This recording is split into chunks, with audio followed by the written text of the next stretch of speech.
New Brick. I come from a small town in New Mexico called Peru. There isn't very much to it, but it gets you by. One of my most useful talents is I've always been able to take things, to pull them apart, learn how they work, and put them back together.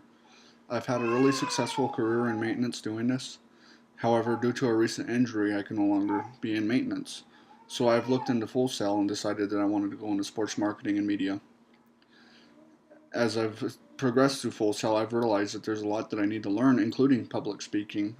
One of my biggest issues is going to be breathing methods. I don't really have a problem speaking in front of a large group. I've never done it formally, but I have done it with friends and at football games and stuff like that, so that's not going to really bug me. One of the things that I do run into is that if I try to read off of a scripted script, I end up really getting tongue tied and mumble, and I end up losing my place altogether. So what I try to do is I try just to make key sentences and remember the topics and everything else that I want to go with it and just kind of go by the fly. Just kind of improvise, and it makes it sound more natural and it feels better to me. One of the other things that I've realized too is always make sure you have water. If you have water there to take a drink while you're talking online, it makes it a lot easier when you're doing the video if you need to stop and pause, wet your throat, or if you're in the audience, it gives you a good chance to take a sip and then just to kind of catch your breath. One of the things that I do have an issue with though is my body language. If I start to get really nervous, I'll start to talk really fast, or I'll put my hands in my pockets and start to look down, and that's something that I gotta break my own habits on, especially if I ever want to complete my goal and become a non TV newscaster. Sorry about that, my son's crying in the background.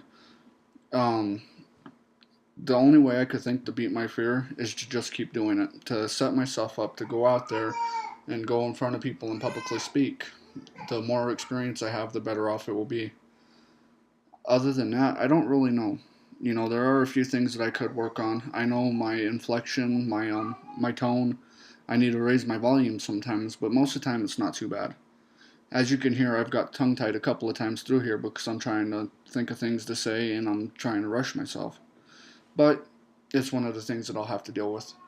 As I move forward with my sports marketing and media, though, I really look forward to trying to get in front of the public eye, get in front of the camera, and review the stuff that I hold dearest to my heart, and that's especially the NFL.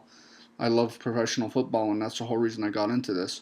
If I can get in as a news broadcaster or doing some of the media for one of the smaller venues, I'd love it. Anyways, thank you for watching my video, and I hope to see more of yours.